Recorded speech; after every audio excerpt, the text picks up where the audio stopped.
Pode começar.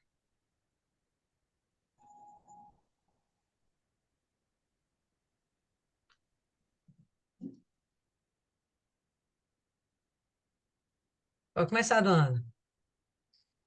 Boa noite a todas. Eu me chamo Ana e hoje vamos estudar o capítulo de Isaías 3. Antes, vamos pedir a direção do nosso Senhor Deus. Deus, em nome do Senhor Jesus, entramos na sua presença, meu Deus, para pedir ao Senhor, meu Pai, que o teu Espírito venha conduzir essa meditação, que o Senhor venha, meu Pai, abrir o nosso entendimento para que possamos aprender o que o Senhor deseja que aprendamos. Senhor, eu peço ao Senhor, meu Pai, que o Senhor venha repreender todo espírito contrário que queira desviar nossa atenção, meu Pai. Mas que os teus anjos venham cercar cada uma de nós, meu Pai, para nos guardar e nos ensinar, meu Pai. Tudo que o Senhor quer que venhamos aprender. É o que eu te peço, agradeço em nome do Senhor Jesus. Amém. Em Isaías 3, Deus mostra ao profeta que Jerusalém passará por dias em que o sustento será retirado dela. Haverá fome e escassez entre o povo, que ninguém desejará governá-la, diz o Senhor, que é fruto da desobediência e rejeição à palavra de Deus. Capítulo 3, versículo 1. Cuidado, o Senhor, Deus, o Deus Todo-Poderoso, vai tirar de Jerusalém e de Judá todo o sustento e todo o mantimento. Não haverá nem comida nem água. Ele vai tirar também todas as pessoas importantes, os homens corajosos e os soldados, os juízes e os profetas, os adivinhos e os sábios, os oficiais do exército e as autoridades civis, os conselheiros e todos os feiticeiros. Versículo 3, esse. Versículo 4.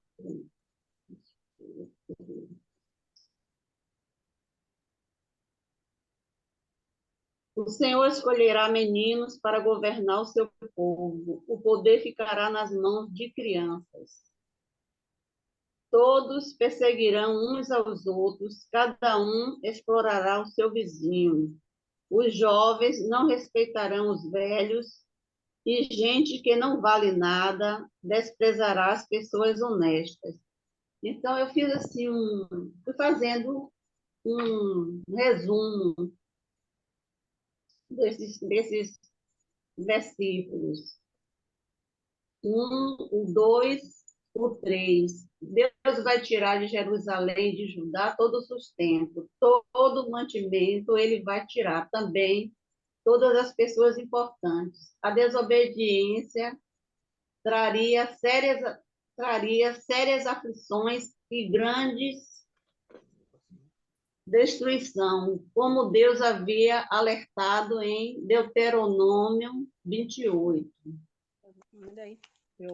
É a referência bíblica que eu encontrei. Agora, vemos que a corrupção é a mesma opressão e injustiça daquela época que existe hoje em nossos dias. O Senhor escolherá meninos para governar o seu povo. O poder ficará nas mãos de crianças.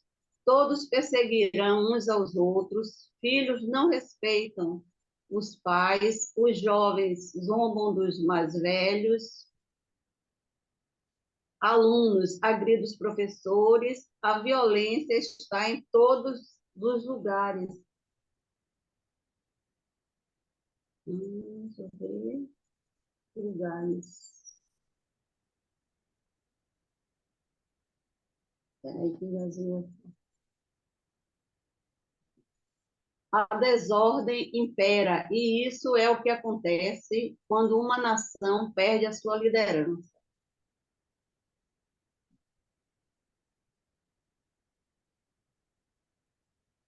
Versículo 6. Naquele dia, uma pessoa agarrará um dos seus parentes e lhe dirá: Você pelo menos tem roupa para vestir? Então venha ser o nosso chefe e governe esse montão de ruínas. Mas o outro responderá: Eu não posso ajudá-lo. Não tenho nem comida, nem roupa na minha casa. Você não vai me fazer virar chefe do nosso povo. Jerusalém está arrasada. A terra de Judá está em ruínas, pois com as suas palavras e as suas ações, o povo desafia o Senhor e ofende a sua gloriosa presença. Versículo 9. Eles não tratam os outros com igualdade e isso prova que estão errados. Pecam abertamente como os moradores de Sodoma. Não procuram esconder os seus pecados. Ai deles, pois estão trazendo sobre si mesmo o castigo da sua própria maldade.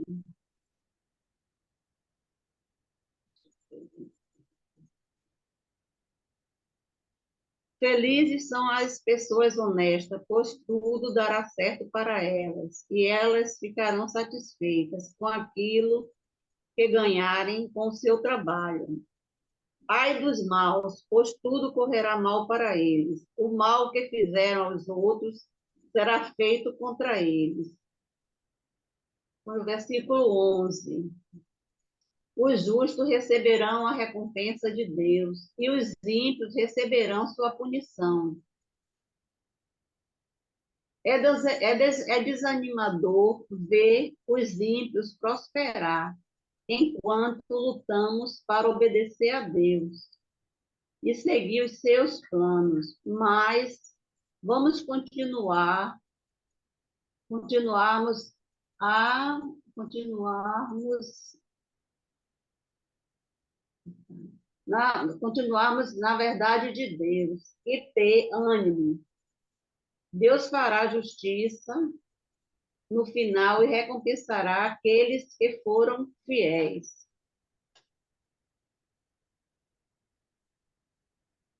Versículo 12. Crianças governam o meu povo, o poder está nas mãos das mulheres.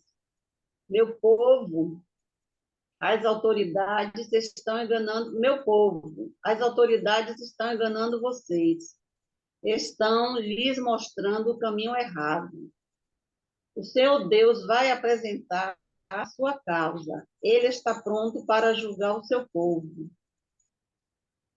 Contra as autoridades e os líderes, ele fará esta acusação.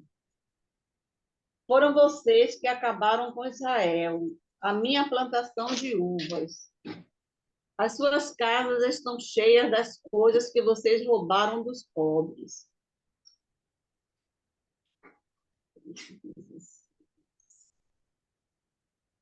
Com que direito vocês esmagam o meu povo e exploram os pobres? É o Senhor, o Deus Todo-Poderoso, quem está falando. Versículo 16. Deus repreende as mulheres de Jerusalém.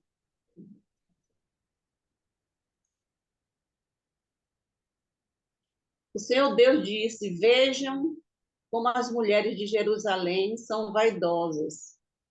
Andam com o nariz para cima, dão olhares atrevidos e caminham com passos curtos, fazendo barulho com os enfeites dos tornozelos. Por isso eu, o Senhor, vou castigá-las. Raparei a sua cabeça e as deixarei carecas. Naquele dia o Senhor tirará das mulheres de Jerusalém todos os seus enfeites, os que elas usam nos tornozelos e na cabeça, os colares, os brincos e as pulseiras. Tirará os véus, os chapéus e os enfeites para os braços e os cintos e faixas. Tirará os frascos de perfume, os talismãs, os anéis e as argolas de usar no nariz, os vestidos luxuosos, os mantos, os chales, as bolsas, as saias transparentes, os lenços de linho, os turbantes e as mantilhas. Em vez de andarem perfumadas, elas vão cheirar mal. Em vez de cintos finos, usarão cordas grosseiras. Não farão penteados bonitos, mas ficarão carecas. Não usarão roupas finas, mas roupas feitas de pano grosseiro. A beleza dela vai virar uma feiura de dar vergonha. Os homens de Jerusalém serão mortos na guerra, até os mais valentes morrerão. A cidade ficará de luto e chorará como se fosse uma mulher sentada no chão, completamente abandonada.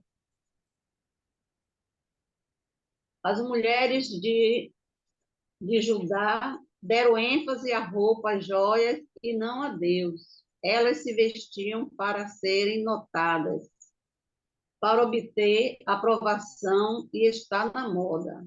No entanto, elas ignoraram o verdadeiro propósito de suas vidas. Em vez de se preocupar com a opressão ao seu redor, eram egoístas e egocêntricas, pessoas que abusam de seus bens, acabarão sem nada. Nenhuma objeção contra roupa, joias, e sim que não fiquemos cegos e indiferentes às necessidades do outro. Quando Deus abençoa com dinheiro, com bens, com posição, não se exiba.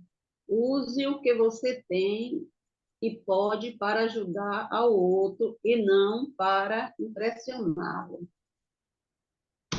Não sei se passei bem, mas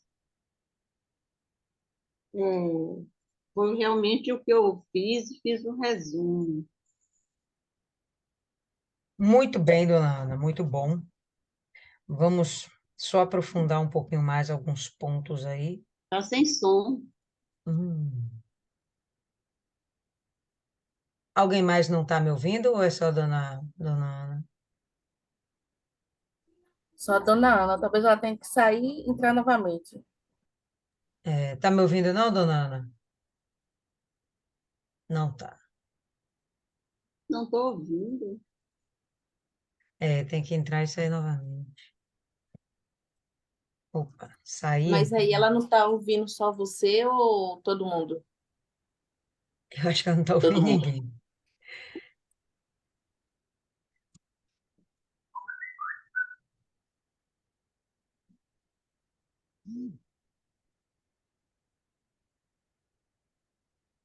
Oh, Deus.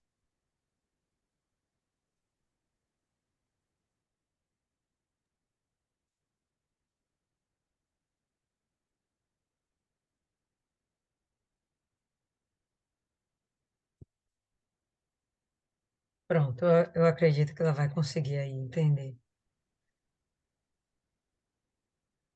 Vai sair, vai entrar de novo. Pessoal, vamos. Mas está repreendido. Oh, Deus. Sai e entre novamente, Dana. Isis, você que é mais ágil aí do que a gente, vai no celular dela e no privado.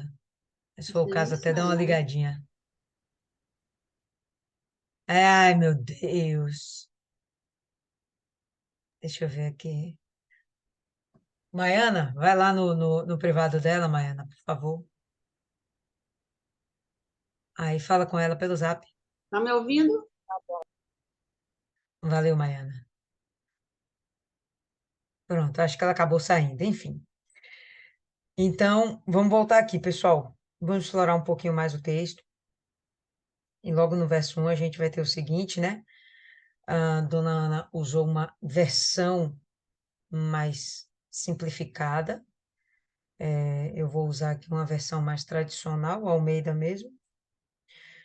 Verso 1, porque eis que o Senhor dos Exércitos, tirará de Jerusalém e de Judá o sustento e o apoio, todo o sustento de pão e todo o sustento de água. Primeiro ele fala sustento e apoio. E aí depois ele vai explicar o que é esse sustento e o que é esse apoio. O sustento de cara ele fala aqui, sustento de pão e sustento de água. Então vai privar aquela cidade de alimento, e isso vai acontecer com o cerco da Babilônia, né? Vai acontecer o cerco e eles vão acabar passando necessidades, vão passar aperto e vão, obviamente, ficar na escassez de alimento. E quem é o apoio? É todo o resto da estrutura social vigente no momento. O poderoso, pessoas ricas, o homem de guerra, os soldados, né? As pessoas preparadas para proteger e defender o seu território. O juiz, aquele que determina, né, a sentença sobre aquele que cometeu algum erro, algum crime. Imagine uma cidade sem juiz, uma cidade sem leis e sem regras. A gente está vivendo quase isso no Brasil, né? Onde a gente tem um juiz que não segue leis, um juiz que determina, segundo o seu entendimento, aquilo que deve ser colocado em prática no nosso país ou não, né? Não está certo, isso não é legal. O Brasil está sofrendo juízo também, tá? Pelos seus pecados. Então, isso não é bom.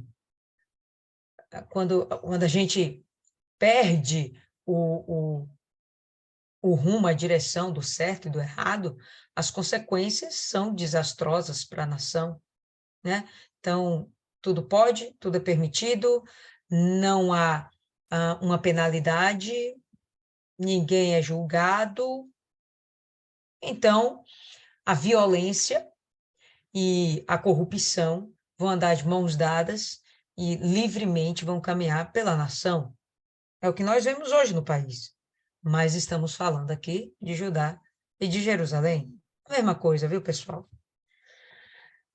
Vai ser tirado o profeta. O profeta era quem falava ao povo a vontade de Deus. Era quem exortava. Bom, se essa pessoa vai ser tirada do meio da população, eles vão ficar sem rumo até espiritual, muito desesperançados. Se eles não ouvem a Deus, era um tempo onde Deus falava com determinados homens para que esses homens falassem com o povo. Se eles não ouvem a Deus por intermédio desse homem, que era o profeta, como eles vão ouvir a Deus? Como eles vão fazer com que a fé deles seja avivada? Como é que eles vão ter esperança de dias melhores? E por aí vai. Vai ser removido o adivinho e o ancião. Eu não imagino aqui que esse adivinho esteja sendo de uma forma negativa. Existem momentos em que, na Bíblia, o adivinho é uma pessoa usada por Deus. É que o termo não é conveniente, mas a gente está falando que o apoio daquela cidade vai ser removido. Então, o adivinho era alguém que dava suporte para essa cidade. Então, eu imagino que não seja algo ruim, como a gente hoje pensa, um adivinho. Quando a gente fala de adivinho, logo vem na nossa cabeça uma imagem ruim de alguém que mexe com magia, com adivinhação, né? Que lê tarô, lê cartas, coisas assim. Nesse momento, eu imagino que não.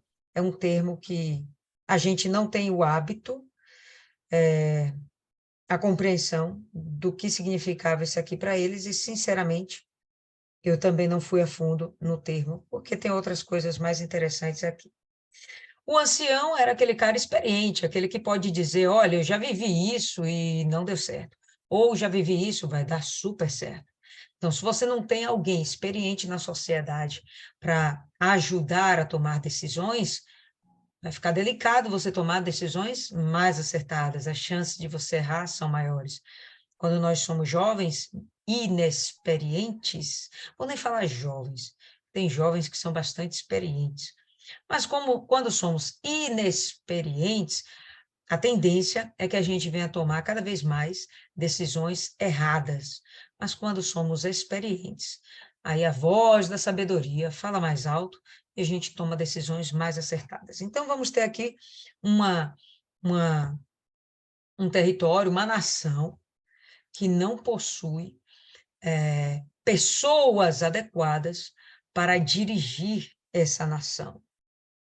O capitão de 50, o homem respeitável, e o conselheiro, o sábio, entre os artífices e o eloquente orador. Todas essas pessoas são influenciadores dentro de uma sociedade, né? Todas elas têm importância.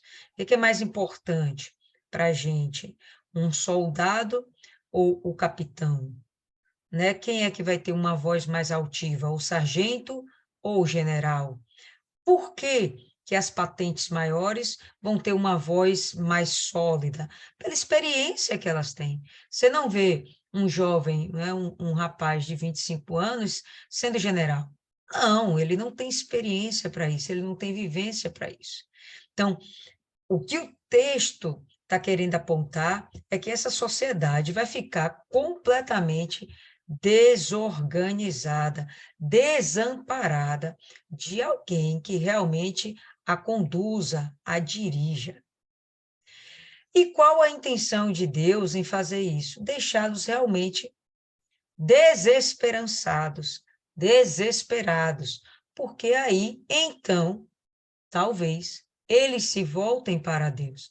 Talvez eles reconheçam que todas essas autoridades e influências que existia no momento não eram pessoas que pudessem realmente dar apoio à cidade. O que eles precisavam, sim, era do braço forte do Senhor, da sabedoria do Espírito Santo. Eles precisavam dar ouvidos à voz de Deus, que vinha através dos profetas. Então, Deus está tirando toda a força que possa vir de mãos humanas para dar sustento, de alguma forma, para essa nação. Triste, né? E literalmente desolador. Desolador, como o último versículo desse capítulo fala. E dar-lhe-eis meninos por príncipes, e crianças governarão sobre eles. É porque vai pegar uma criança de 5 anos e botar como rei? Não necessariamente.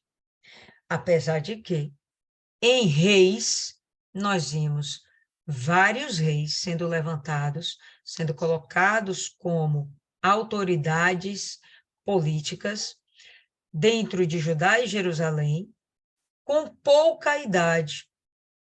Quando a gente vê, ainda em Primeira Reis, aqueles reis mais jovens, no início de Segunda Reis, os reis mais jovens, até crianças, tinha um tutor por trás deles. Tinha alguém por trás, tinha um sacerdote, tinha um homem sábio, tinha alguém por trás assessorando esse jovem rei. Vamos observar que os 2 últimos versículos deixaram claro que não vai ter ninguém para assessorar esses novos reis. Pelo menos ninguém com capacidade para isso. E se você vai ter como rei alguém inexperiente, uma pessoa que não tem uma capacitação, como é que essa pessoa vai te governar? O que vai ser essa nação? Quem vai tomar as decisões? Vamos para a guerra? Vamos primeiro colher, vamos plantar? Não, não, agora a gente vai para o lado esquerdo, para o lado direito. Vamos fazer frente para a Babilônia ou para a Síria? Vamos pedir ajuda para o Egito? Ou a gente vai, de fato, buscar o Senhor? Quem é que vai dar essa direção? Não vai ter uma pessoa capacitada para isso. Então, o que Deus está fazendo acontecer, o que Deus está permitindo acontecer com Judá, é de eles perderem completamente o rumo. Sabe aquela ideia de sem eira nem beira, né? Não tem para onde ir, não sabe o que fazer, como se proteger da grande ameaça que é a Babilônia, como se guardar disso, né? Então, ele vai continuar. E o povo será oprimido, desde sempre, né? Desde Salomão, esse povo aqui está sendo oprimido. O momento em que Israel teve paz para respirar foi quando Davi era rei. Antes disso, depois disso, ele passou a ser oprimido, tá certo? Então, aqui é continuidade.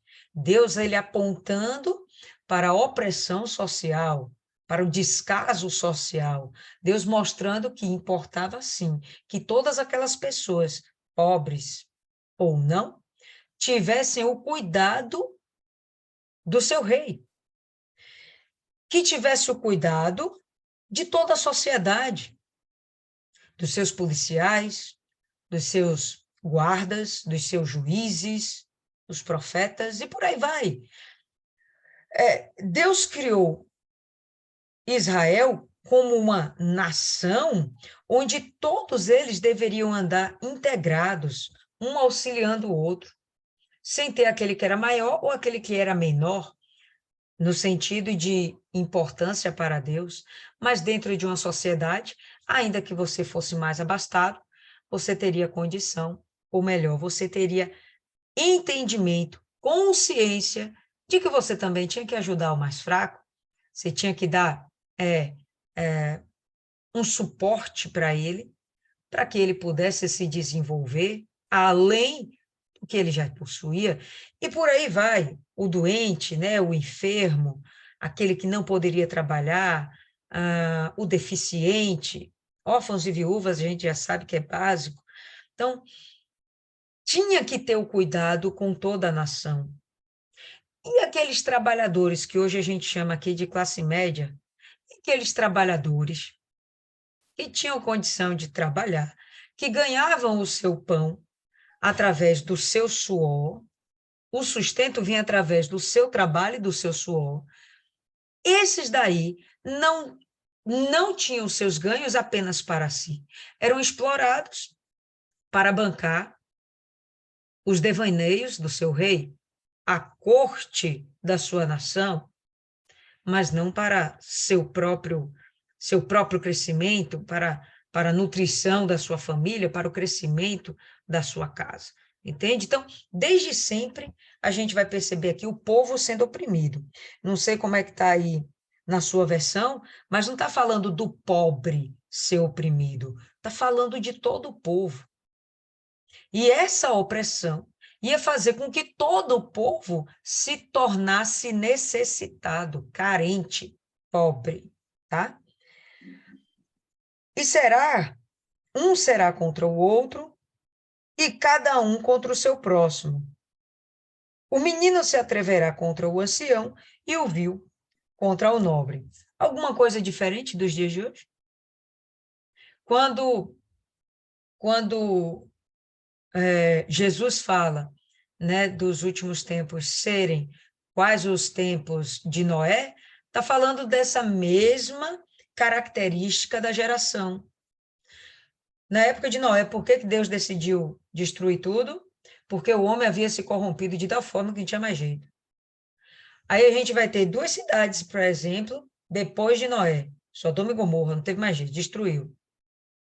A gente já viu aqui o texto comparando Judá e Jerusalém desse momento com Sodoma e Gomorra. Não tem alternativa, vou ter que destruir. Né? Então, a gente vai perceber que são as mesmas coisas que acontecem hoje. Não vai ter alternativa para Deus, não. Esse mundo vai ter que ser destruído. Essa geração, essa humanidade atual está corrompida tal qual Sodoma e Gomorra, tal qual a geração dos tempos de Noé. Fala aí, dona Cristiane.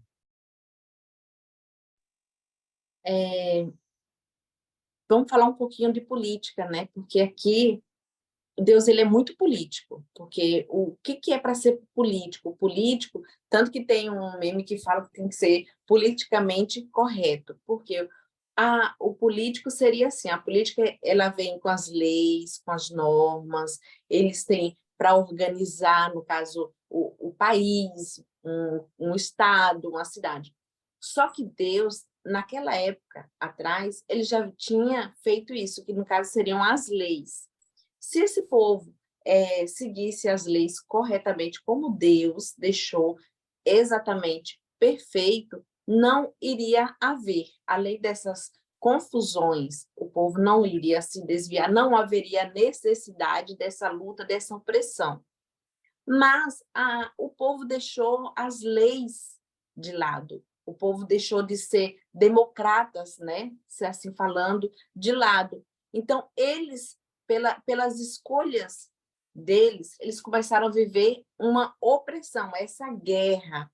Aí começa o que hoje nós temos, uns querendo ser mais que os outros. Então, eles deixaram de lado, deixaram de ajudar os necessitados, que isso fazia parte da lei de Deus, era uma lei, entendeu? Porque Deus é maravilhoso, Deus é tão inteligente que Deus já sabia que ia ter aqueles que iam prosperar, aqueles que têm talvez sabedoria para multiplicar e aqueles, coitadinho, que não conseguem prosperar porque são limitados. Então, tem pessoas que são para crescer e tem outros que é para obedecer e receber ordens. Então, faz parte, né?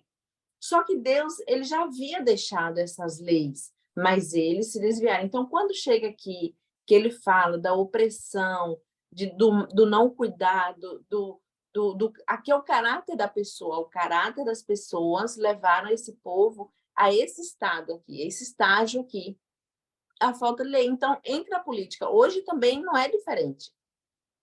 Se todo mundo fizesse exatamente, corretamente, inclusive os nossos políticos fizessem tudo direitinho, não haveria opressão, não haveria bagunça, não haveria tanta miséria, tanta pobreza, de você não ter condições de ter um hospital, de você chegar ali no hospital e ser atendido, você não tem condições. Por quê? Por causa da corrupção, por causa da bagunça, por causa... Então, aí o povo, os mais humildes, os pobres, ficam nessa opressão.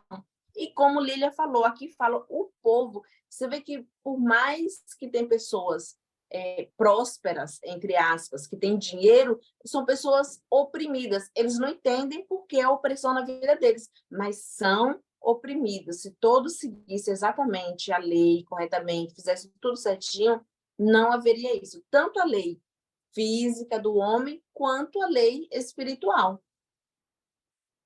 Perfeito. E é isso mesmo. Repetindo, pessoal, são os dias de hoje. Os dias de hoje. Essa bagunça aqui, essa baderna.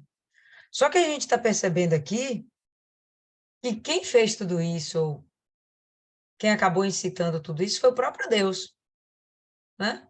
A gente ficou muito consternado com o resultado das nossas eleições aqui no Brasil.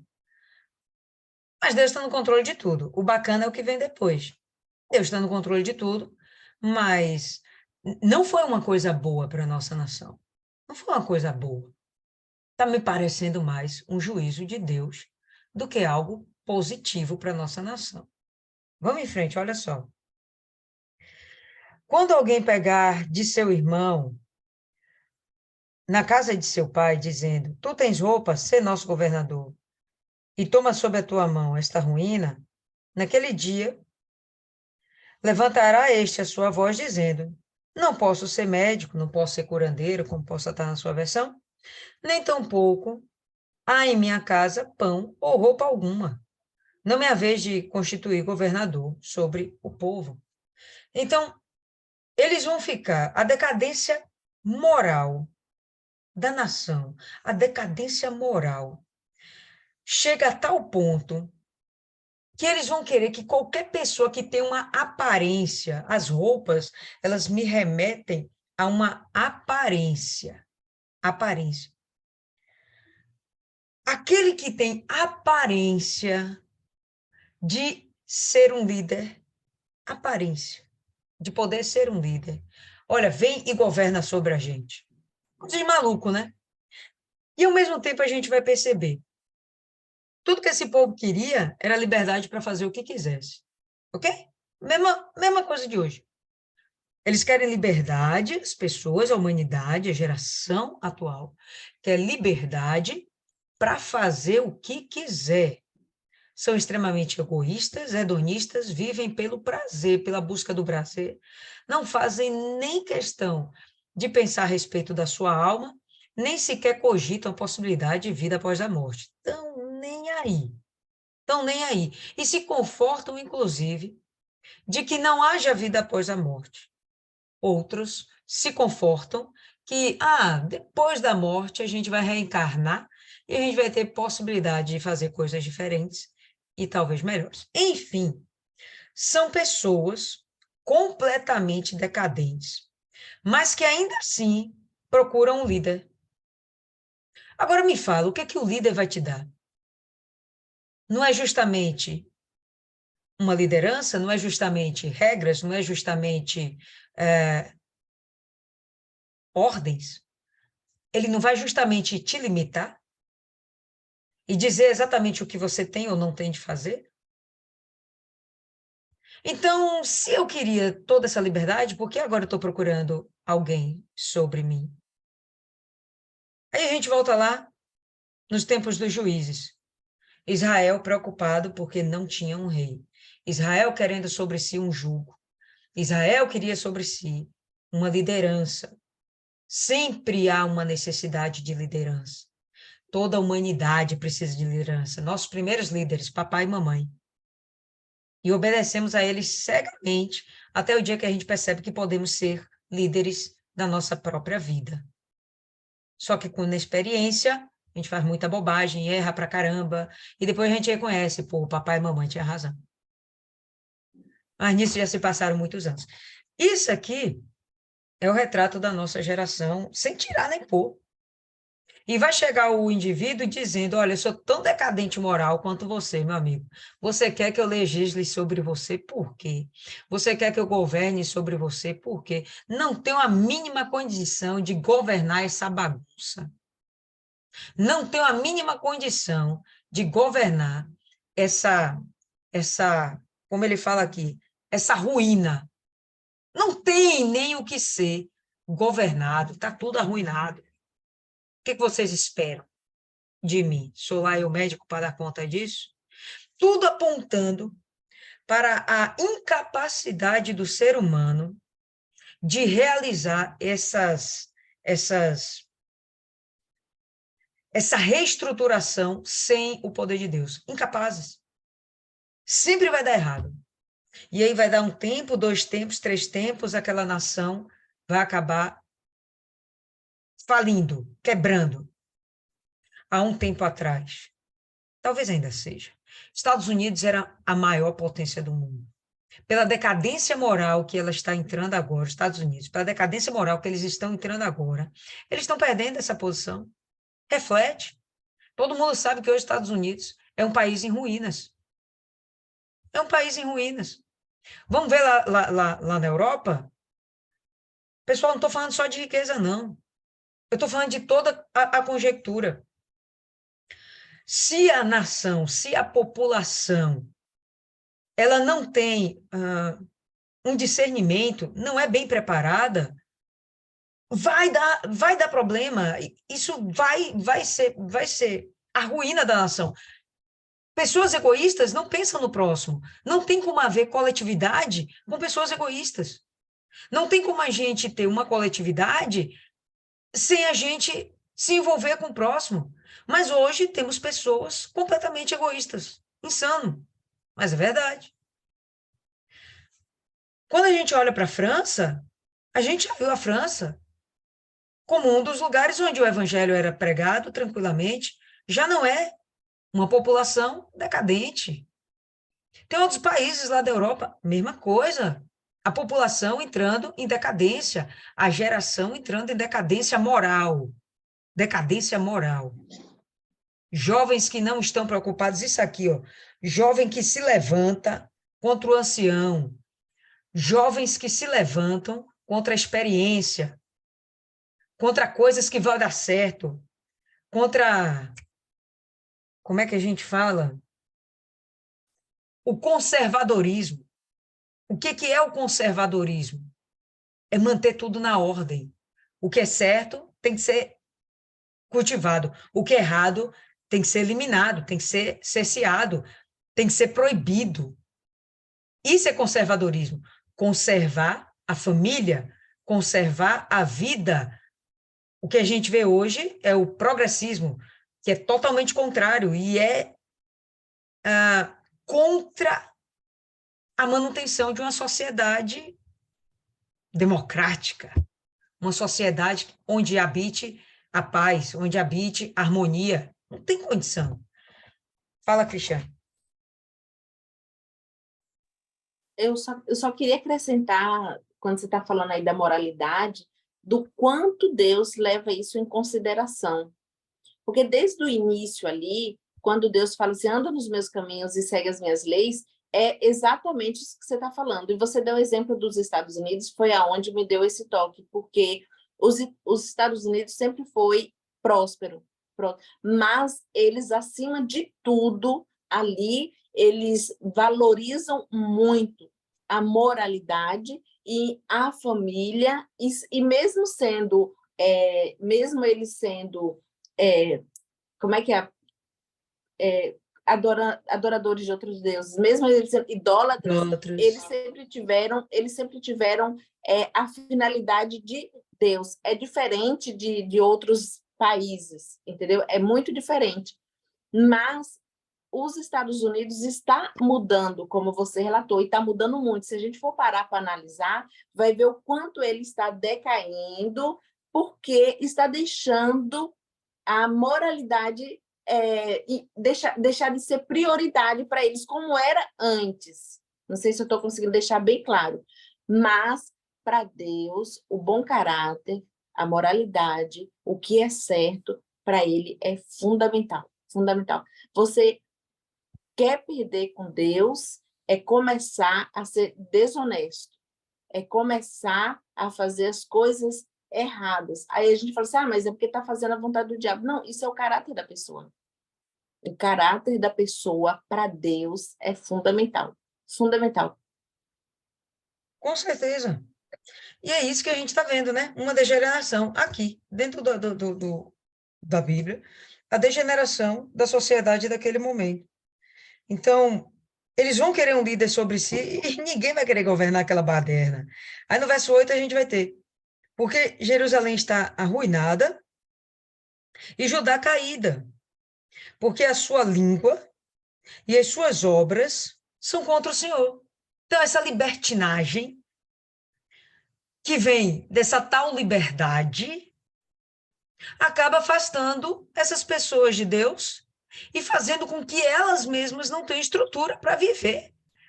Para viver em comunidade, em sociedade. E aí vira uma bagunça, é cada um por si, Deus por todos. Só que eles não buscam Deus, então não tem nem Deus por todos. Então a sua língua e as suas obras são contra o Senhor, para provocarem os olhos da sua glória, para provocarem a ira de Deus. O aspecto de seu rosto testifica contra eles. O semblante, né? Testifica contra eles. E publicam os seus pecados como Sodoma. Não os dissimulam, não faz questão de esconder. Ai da sua alma, porque fazem mal a si mesmos. E aí a gente vai ver umas coisas assim absurdas nos dias de hoje. Eu não vou tentar aqui compartilhar com vocês, não sei se eu vou conseguir. Mas deixa eu tentar aqui, rapidão. Cadê? E aí vocês me sinalizam se está dando para ver ou não. Todo mundo aí está dando para ver essa tela? Sim. Aqui Sim. é uma página do portal da Universal. onde a gente vê essa notícia aqui, 2017. Templo satânico cria programa educacional que ensina satanismo. Programa educacional. Significa isso. Isso é coisa dos Estados Unidos, olha só. Coisa dos Estados Unidos, que nasceu originalmente um país cristão. Diante da ideia de se colocar o cristianismo dentro das escolas, eles têm lá liberdade, ainda alguma liberdade, para trazer o cristianismo para dentro das escolas, uma vez no mês, uma vez na semana, eles têm essa possibilidade, e a criança participa se o pai permitir ou não, são livres para escolher. Então, assim também para o budismo e outras coisas, a gente vai ver que o satanismo, a mesma coisa. Eles exigiram entrar nas escolas para ensinar satanismo para as crianças. Bom, se vocês ensinam o cristianismo, nada mais justo na minha democracia do que eu também poder ensinar satanismo. Eles não fazem questão de esconder, sabe, aqui os pecados que não são ocultos, altamente dissimulados, né? Então, eles têm, de uma forma, eles têm livrinhos, né, para tornar tudo de uma forma muito lúdica, para atingir as crianças. E eles têm Tá dando para ver a rolagem da tela, pessoal? Sinaliza aí para mim se dá para ver. Fala aí, pessoal. Tá. Sim. Pronto. Tá? Então, aqui, por exemplo, esse é a logo deles, né? A logo deles, um lápis na forma de um tridente, ok? A escola, após a escola, Satã, né? Após a escola, Satã. E eles não fazem questão de esconder isso, né? Tranquilamente. A gente viu recentemente, estava bombardeando aí no Instagram,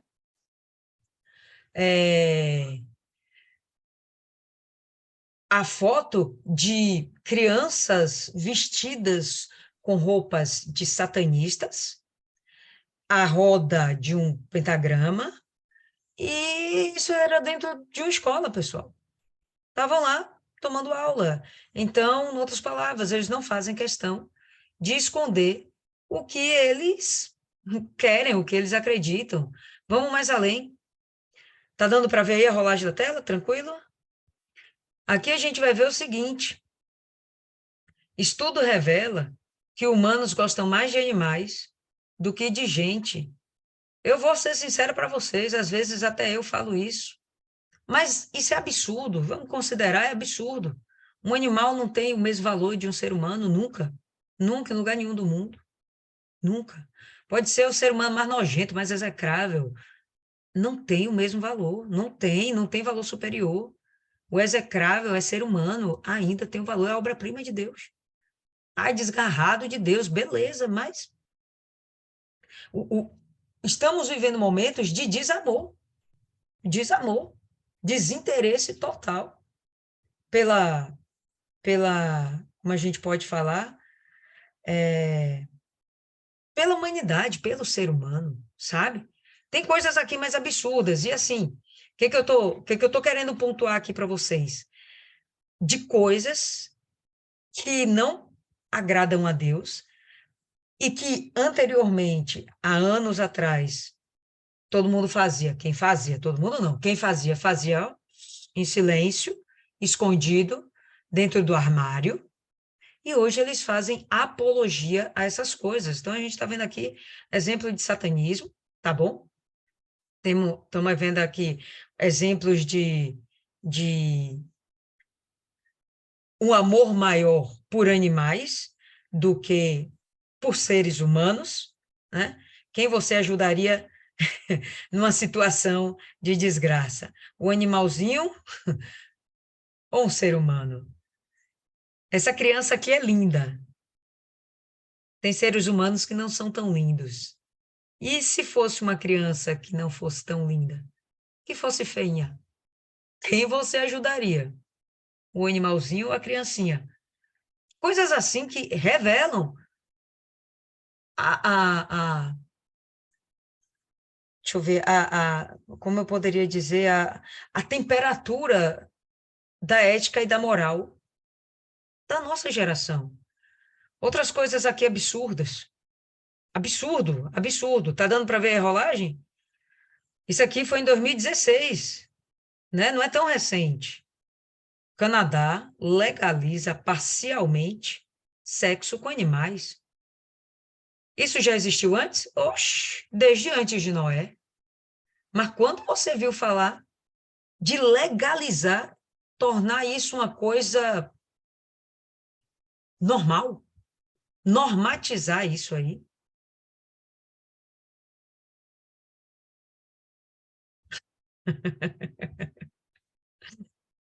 Pois bem, é, né? E aí a gente vai ver aqui, Suprema Corte do Canadá decidiu nesta quinta-feira, dia 9 lá de junho de 2016, que determinados atos sexuais entre humanos e animais são legais. São legais. E o que aconteceu aqui, ó, absolveram um homem que estava sendo julgado por estuprar suas próprias filhas da acusação de bestialidade. O homem teria passado manteiga de amendoim nas genitais de suas vítimas, enquanto o cão da família lambia e ele filmou o ato. Isso é nojento, gente. Isso é absurdo. Estão querendo legalizar coisas desse nível. Absurdo, nojento. Isso aqui, homossexualismo. Homossexualismo. Está virando modinha. Ao ponto de a gente ter igrejas cristãs para homossexuais. Gente, onde é que isso está escrito na Bíblia? Isso é condenado por Deus. Mas a gente está vendo aqui, cada dia que passa, as pessoas tornando isso como se fosse... Não é a modinha que eu queria falar, mas como se você fosse o descolado, né? Você ser bi, você ser homo, você ser pansexual, sei lá que desgrama. Mas, enfim, isso é a coisa mais legal do mundo. Se você não for, você é careta, fica para trás. E aí a gente está vendo aqui criancinhas sensualizando, são dois meninos, tá? Claro aqui que é menino, é homem. E os meninos sensualizando como se fossem, como é? Mulheres, meninas, né? Coisas absurdas. Quem leu aí Turma da Mônica quando era criança? Gente, era toda semana, comprava 2, 3 Turminha da Mônica, Cebolinha, Cascão, Magali, lia aquelas historinhas todas, olha aqui, Turma da Mônica e o homossexualismo. E fazendo com que isso se torne comum e normal para crianças. Por quê? Porque a próxima geração, e formando uma geração cada vez mais degenerada, mais afastada de Deus. Coisas loucas, loucas. Hã? Quadrinhos de histórias LGBT, não sei das quantas aí mais, sopinha de letrinha. E aí, quando você vai ver, coisas absurdas. Isso aqui também é dá para vocês lerem aí, eu não vou ler, né? É a história como é que fala? Turma da Mônica também, tá? Turma da Mônica. E se a gente for ver nesse site aqui, tem inúmeras outras historinhas com conteúdos homossexuais para crianças, jovens, adolescentes, tá? Inúmeras, inúmeras, inúmeras. Não vou nem parar para continuar rodando isso aqui. Né? Eles não fazem questão nenhuma de esconder. Se eles não fazem questão nenhuma de esconder esse tipo de comportamento sexual, essa aberração sexual, imagine o nosso presidente, eleito democraticamente, né, não faz questão de esconder também as suas ilegalidades, sua corrupção. Olha só, Lula, ele se diz o pai dos pobres, mas olha só o que tem aqui nessa manchete. É rico, voa de primeira classe, se hospeda em hotéis de luxo, tem um triplex no Guarujá, um sítio em Atibaia, mas odeia as elites. Freud explica. E é uma realidade. E ele não faz questão de esconder que ele é ladrão. Tem várias outras, sabe, várias outras manchetes e, como é que fala? Tô ficando velha. notícias de jornal, né, matérias de jornal, onde ele se assume, cara, eu confesso, eu roubei.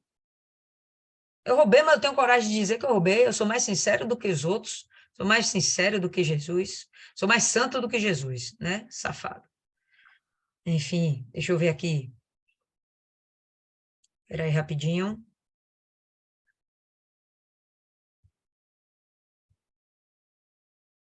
Deixa eu levantar aqui de novo.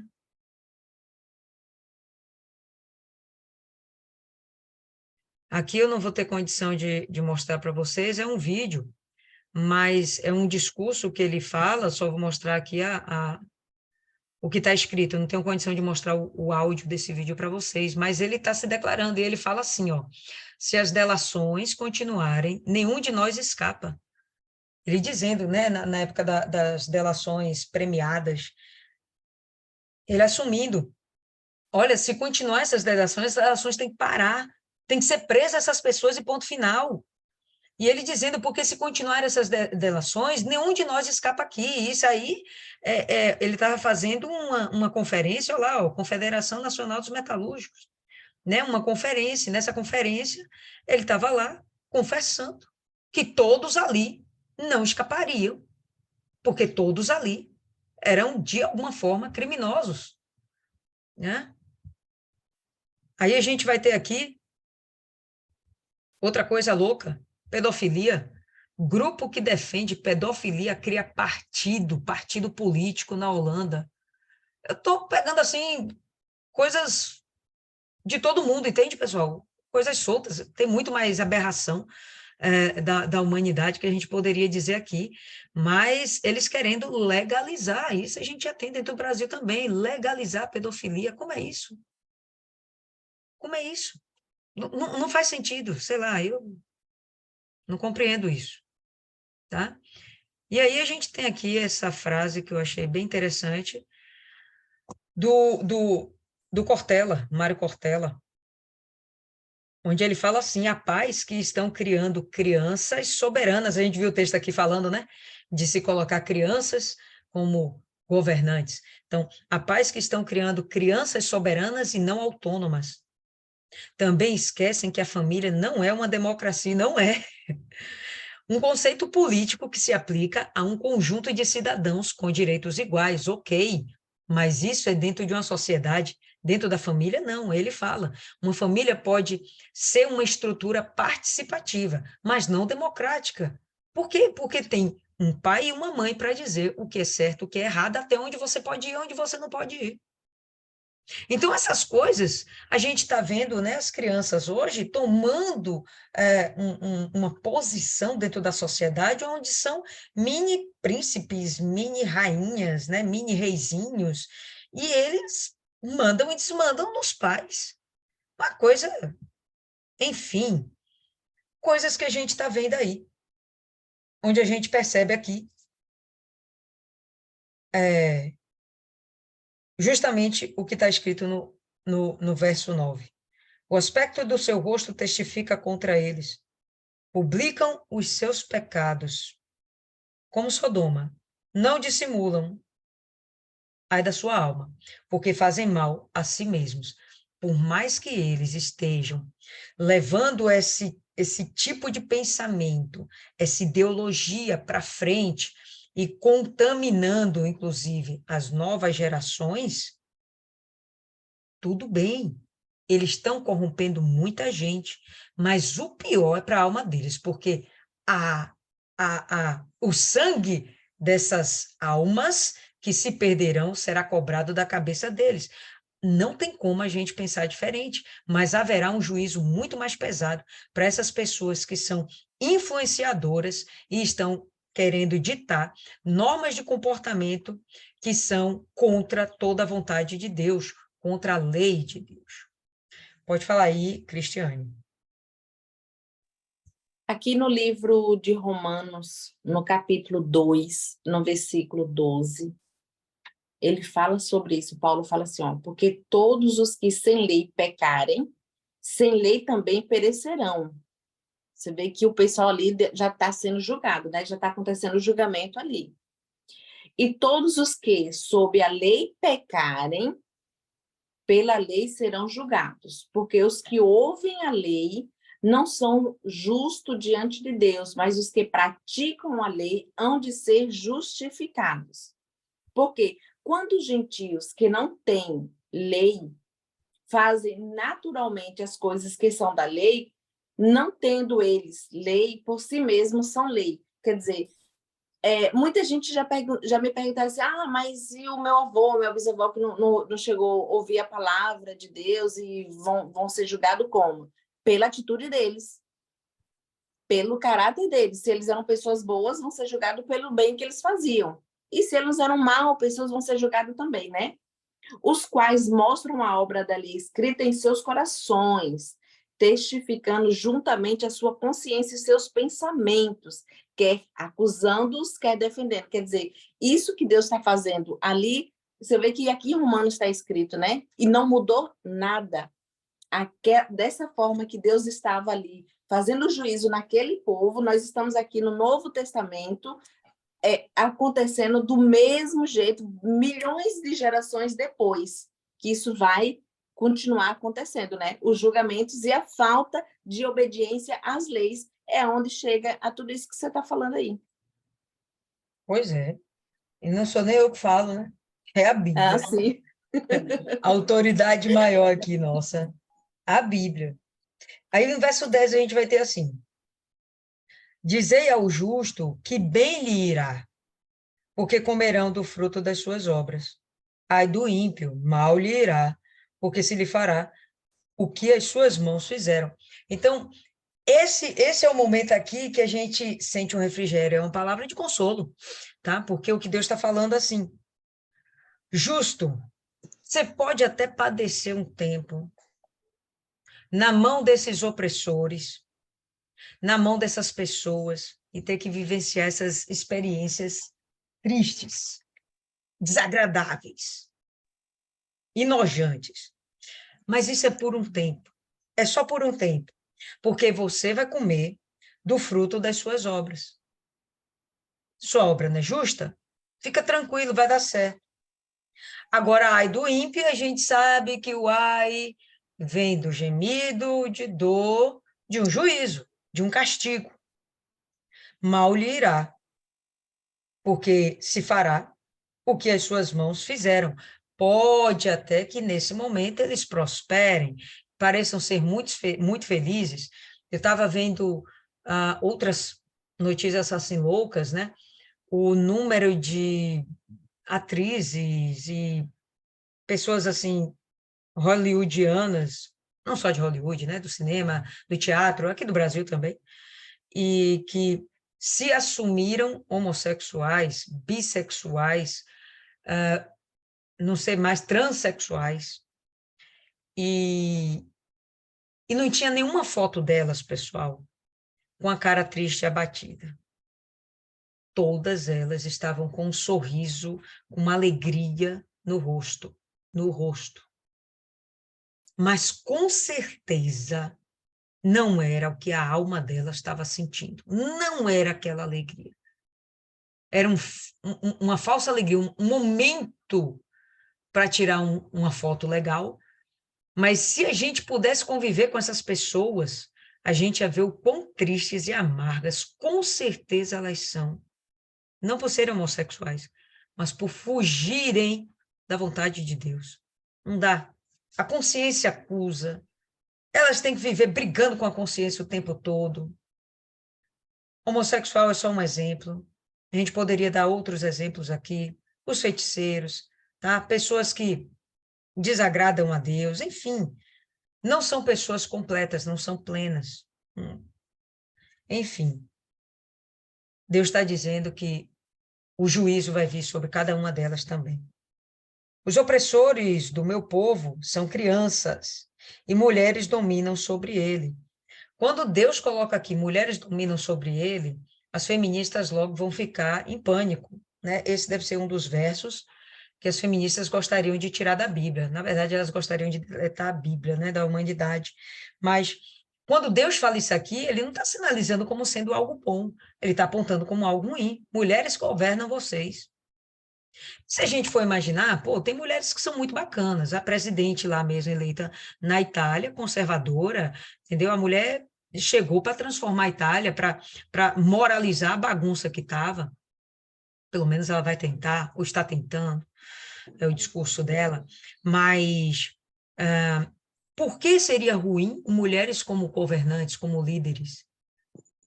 Eu tenho um pensamento, vocês de repente podem pensar até diferente, podem até acrescentar aí o que vocês acham, mas mulheres, elas são muito mais emotivas. E se essas mulheres estiverem iradas, elas vão ser extremamente vingativas.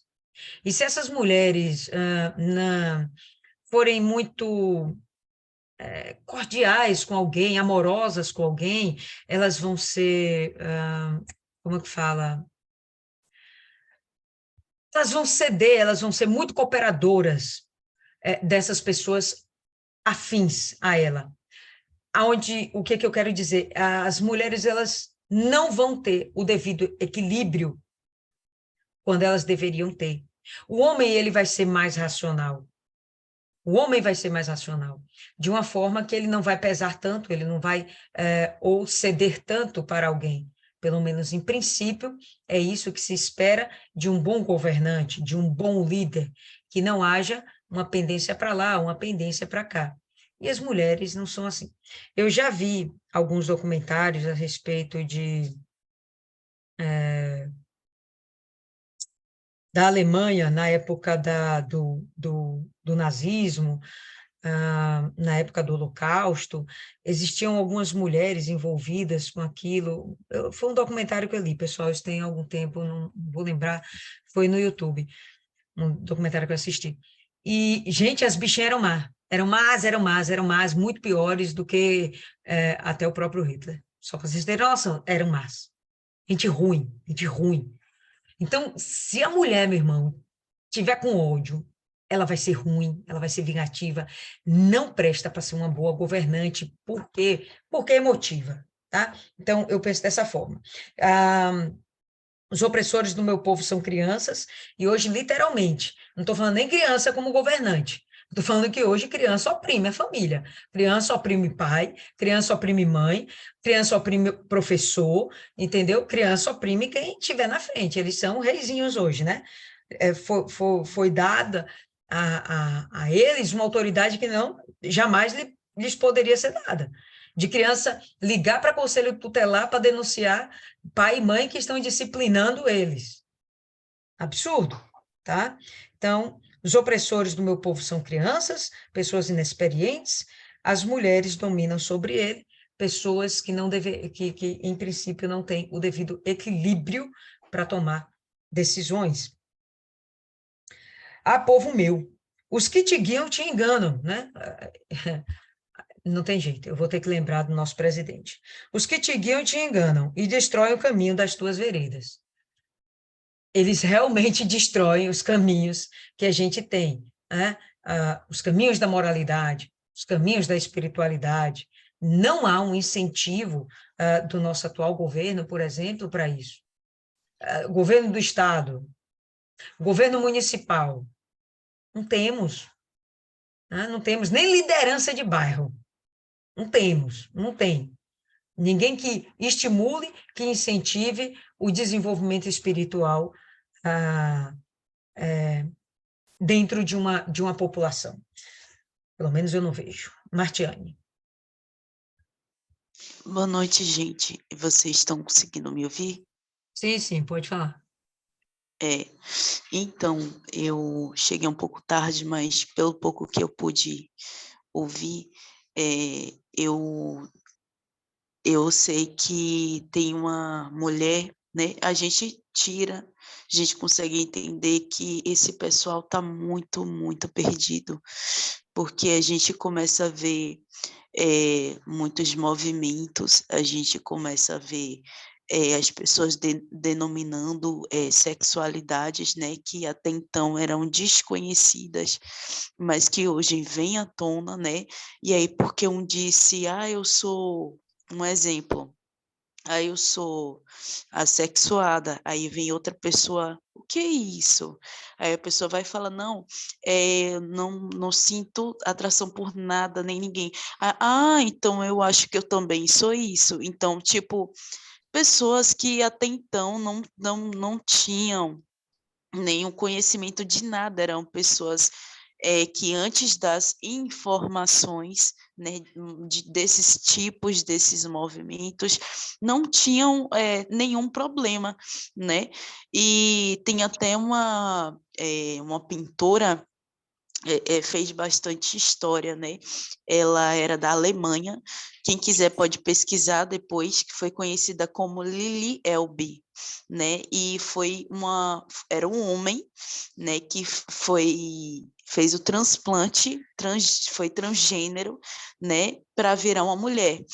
E no final acabou casando com uma mulher. Então é uma coisa assim que a gente não consegue entender, né? Poxa, ele como homem não poderia ter casado com a mulher normalmente, tipo, foi preciso ele fazer a cirurgia, né? Enfim, inclusive ele morreu com complicações dessa cirurgia. Tipo assim, como assim? São coisas assim que a gente consegue perceber ao longo da história que o ser humano ele está muito perdido, muito perdido.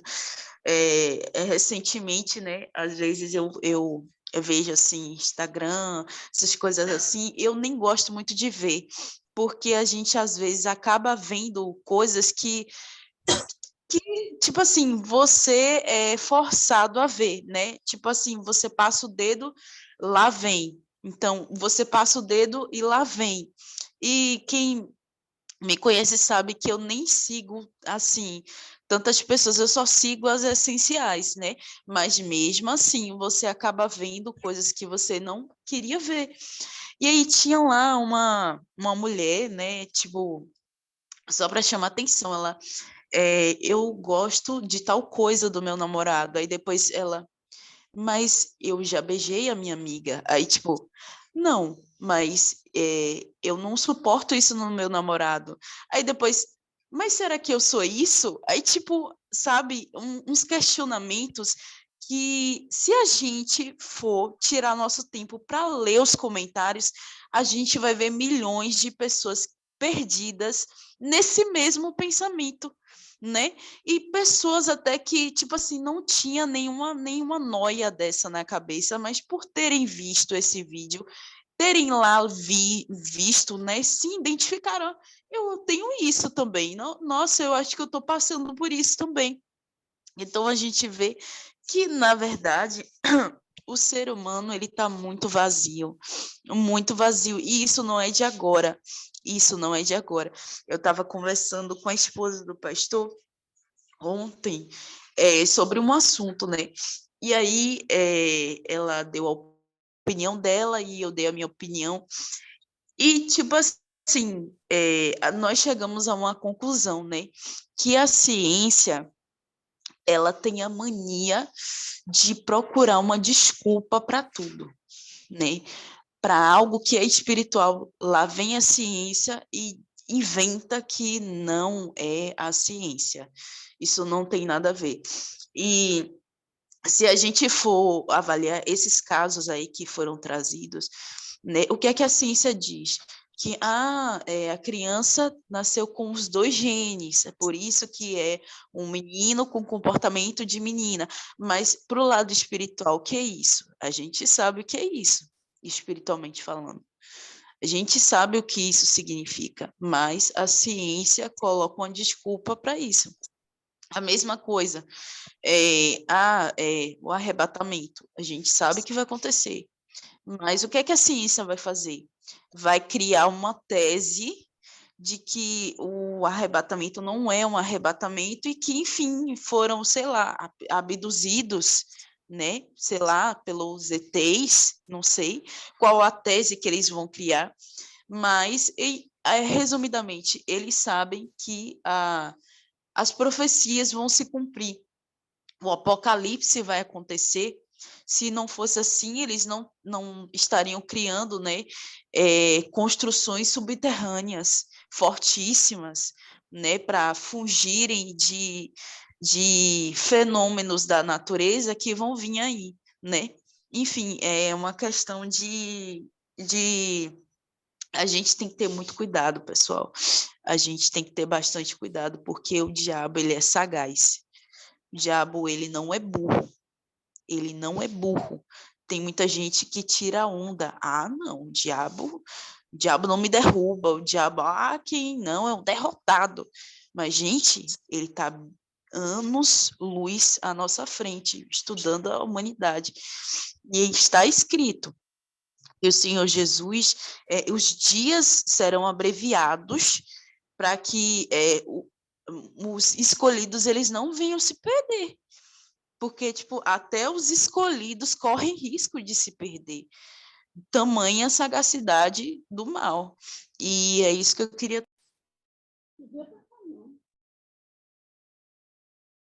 Ok, Martiane.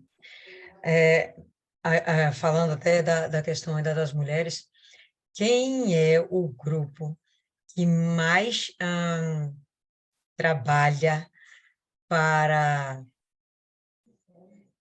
normalização do aborto? Mulher, velho. Tu não vê homem lá. Mulher. Mulher é um bicho ruim, velho. Meu Deus é, mano. Mas vamos em frente.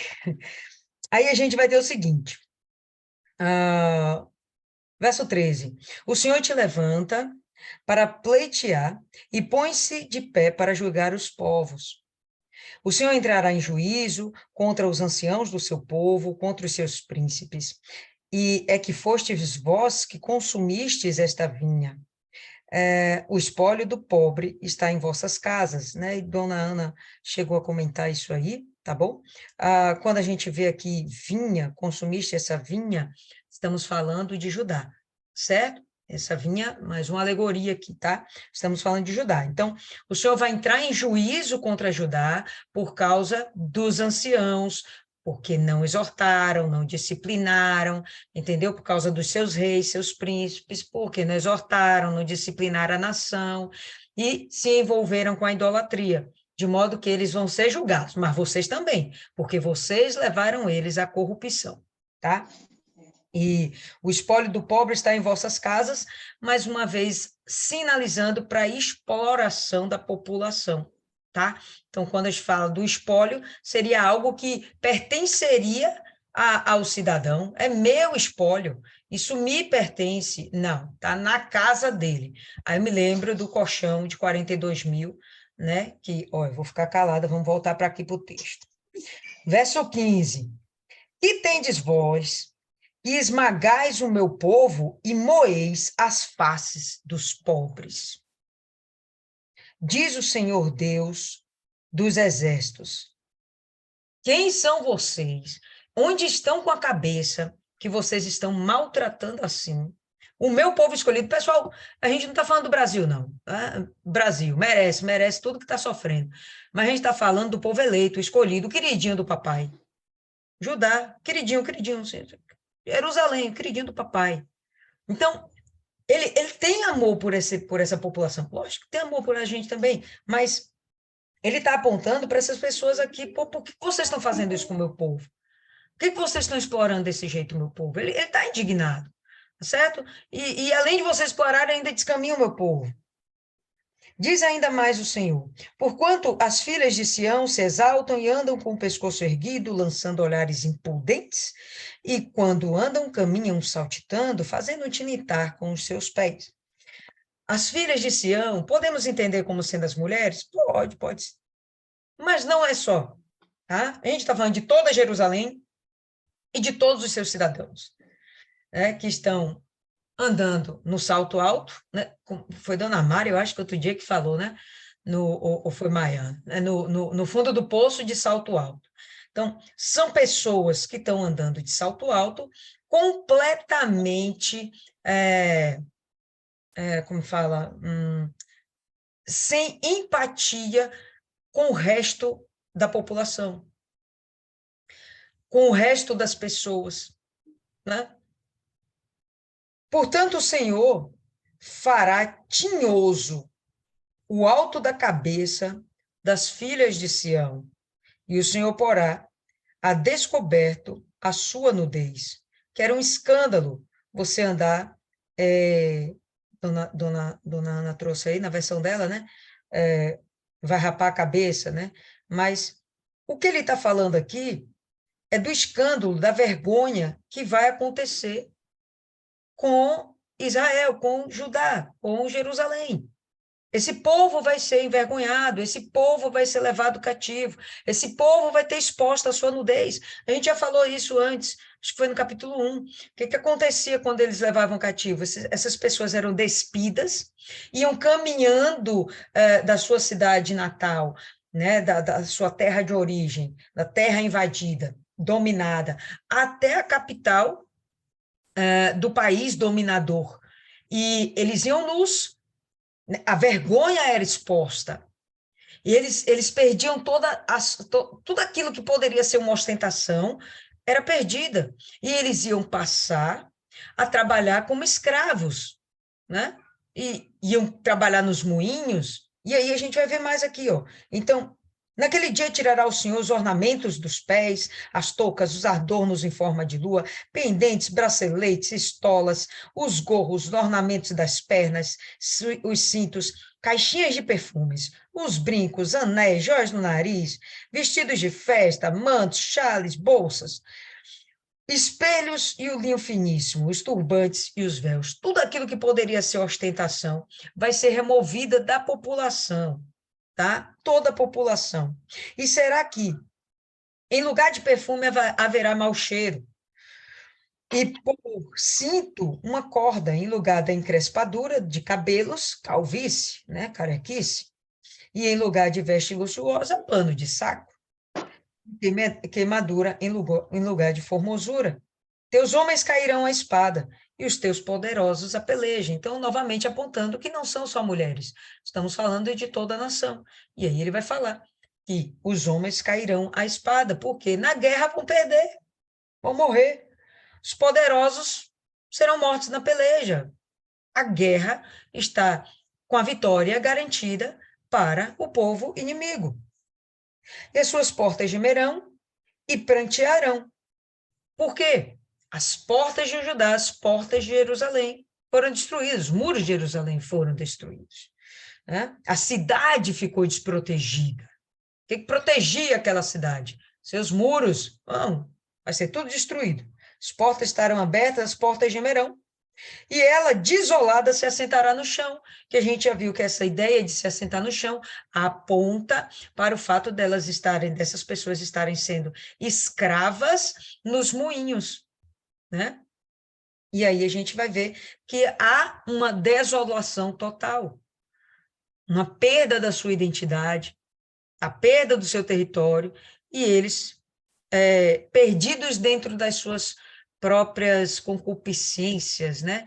Onde a liberdade virou libertinagem, e eles estão estimulando e incentivando a degeneração de uma nação, a putrefação de uma nação, afastando a nação queridinha de Deus, tá? Alguém tem algo mais a acrescentar, pessoal? A gente está com o tempo aqui um pouquinho, mas a gente tem uns 5 minutinhos, 10 minutinhos ainda aí para discutir. Alguém quer acrescentar alguma coisa? Pode falar, Isis. Eu mandei até uma foto aí no grupo, no grupo não, no chat. Quando eu fui abrir, ele diz assim, que era uma foto que podia ser perigosa. Aí aqui, ó, pode ser prejudicial. Eu fiquei com medo. Prejudicial ao seu computador. Tem certeza que deixa eu baixar esse arquivo? Se Isis está dizendo, eu vou baixar. Deixa eu ver aqui o que é. Acho que eu ia te mandar um vídeo. Não baixou, Isis. Não abre para mim, não abre. Não tem problema, não. É a pirâmide de Maslow que eu mandei aí para vocês. Sim. Me chamou bastante atenção quando ele diz o Deus Todo-Poderoso vai tirar de Jerusalém, de Judá, todo o sustento, todo o mantimento. Ele não diz, vou tirar todo o sustento, ele diz todo o sustento e todo o mantimento. E aí a gente se questiona o que nos sustenta e o que nos mantém. Quem tem Deus como governo, que nos sustenta, que nos mantém é Deus. Mas o Maslow, ele tem a pirâmide, que é uma hierarquia das necessidades humanas. E quando Deus diz que vai tirar tudo, ele ainda tem o cuidado de descrever o tudo que ele vai tirar. Então, Maslow diz que na base da pirâmide nós temos a necessidade fisiológica, que é alimento, água, comida, é isso aí. São as necessidades fisiológicas. Atendidas essas necessidades, as pessoas vão buscar algo mais, que seriam as necessidades psicológicas, que seria segurança, ter um líder, ter um governante, fazer parte de alguma sociedade, fazer parte de um grupo. Atendida a isso, vai buscar família. As mulheres vão buscar ter seus casamentos, ter seus filhos, formar seu núcleo familiar. Depois vem a vaidade, né? Sua satisfação pessoal, se você é bonito, se você é belo, buscar sempre a questão estética. As pessoas, né, vão malhar, tonificar o seu corpo. Depois vão buscar saber mais, ser profissional, fazer uma faculdade, um curso, ter aí uma profissão. E aí eu consegui pescar assim, nos capítulos o que ele tira dessas necessidades aí, dessa hierarquia das necessidades. Ele não tirou só o pão e a água, ele tirou tudo. Tirou a segurança, a família, a vaidade, a educação, tirou tudo. E eu me remeteu a vários outros livros que a gente leu. Quando me perdi, mas eu vou me achar. Vários outros livros, eu consigo lembrar assim, claramente, duas governantes, uma matou todos os seus netos, todos os outros herdeiros, e aí só consegue salvar um porque alguém esconde lá no templo. Que mulher é essa? Consegue arrancar do seu próprio sangue, matar a sua própria carne. Temos também a mulher, esqueci o nome dela, que tem até a novela. Jezabel. Jezabel. Que mulher.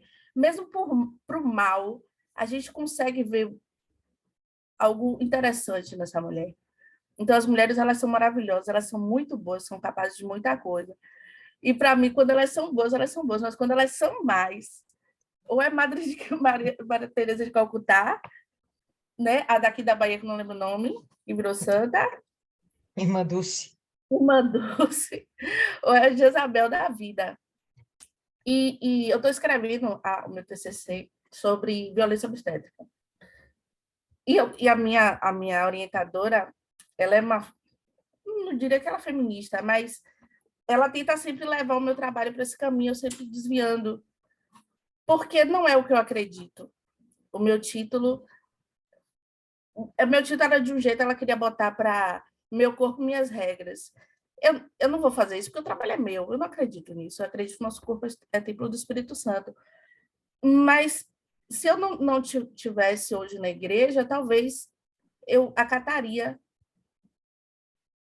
as orientações dela. Ela está ali para orientar, mas o trabalho é meu, que vai construir, a fala é minha. E comecei a refletir a importância do homem na sociedade e na nossa vida. Né? É criado uma ideologia de que o homem é ruim, que o homem é violento, de sempre excluir a figura do homem, ou de demonizá-lo. E a gente sabe que Deus fez uma mulher para ser uma só carne. E a gente percebe que pessoas que têm um relacionamento, um homem na sua vida, que ama a sua esposa como Deus ama, como Jesus ama a sua igreja, é um casal de sucesso, é um casal diferente. A mulher, ela consegue crescer, desenvolver todo o seu potencial dentro desse relacionamento, ser uma grande mulher, ser uma grande mãe, ser uma grande líder, e o homem também. Então, Deus fez realmente o homem e a mulher para ser um casal, para ser um só. A gente vê que uma mulher que tem um relacionamento feliz é uma mulher diferente. é uma mulher verdadeiramente empoderada, é uma mulher que verdadeiramente tem uma autoestima diferente. Ela sabe do seu potencial, ela consegue conquistar ao máximo. Diferente do que é tentado nos embutir como ideologia de que a mulher é sozinha, que ela pode tudo, mas a verdade é que essas mulheres são extremamente vazias. Vazias porque elas queriam ter o que as outras têm, não têm, então diz que o que as outras têm, né, é ruim. Como que diz, o que desenha quer comprar. As mulheres são casadas, são felizes. Já falei da pirâmide de Maslow, a doença da mente. Hoje em dia, a questão também de Maslow, eu gosto muito dessa pirâmide, que hoje a gente não tem as necessidades que o povo tinha antigamente, né? Hoje em dia a gente tem uma certa segurança, a gente não tem tanta guerra, a gente não tem os mesmos conflitos e as mesmas necessidades. O que se manifesta hoje nas doenças da mente. As pessoas hoje têm muito mais depressão, síndrome do pânico. Eu não quero julgar, mas eu penso, rapaz, está faltando dificuldade na vida dessa pessoa, porque se talvez tivesse dificuldade, mudaria o foco. É até uma técnica, quando uma pessoa está numa crise aí de pânico, tenta mudar o foco. Água com gelo, não sei o quê, tem várias técnicas aí. Mas eu entendo que é isso. Se tivesse esses conflitos, a necessidade de buscar água, que minha avó fazia, para lavar roupa no rio, talvez não tivesse tempo para desenvolver essas doenças da mente, que realmente diz que mente vazia é a oficina do cão. Cuidado, estudo social, moralidade. E a questão da moralidade. Eu estava assistindo hoje aquele outro. Sem ser Portela, tem um outro filósofo, um careca. Leandro Carnal. É isso aí. Ele falando que moralidade é que nem banho. Se você é moral, você tem que praticar moralidade todos os dias. A gente vive hoje um conflito moral, principalmente com o nosso líder, o nosso presidente. Ele foi vaiado aí no país, em Portugal. Mas quem é Portugal, né? Mas tudo bem. Mas a gente vive esse conflito moral, de que a gente tem um discurso de que é moralidade, que a gente não quer corrupção, mas a gente elege um corrupto, um homem que foi condenado por corrupção. E a gente finge que não viu na Globo, no jornal, os finais de semana que Lula passou em Atibaia e os finais de semana que ele passou em seu sítio ou na sua casa. A gente esquece que viu isso, que é mentira e segue em frente, fechando os olhos e fingindo que está tudo bem. Mas a gente tem que entender que moralidade é que nem banho, tem que ser usado todo dia, senão fede, senão a gente não é moral, não é ético. É isso. Muito bom, Isis. Alguém quer acrescentar algo mais? Alguém? Então, tudo bem, pessoal, vamos concluir por aqui. Dona Ana, indica alguém para fazer oração aí hoje, Dona Ana. Dona Cida. Dona Cida é a senhora.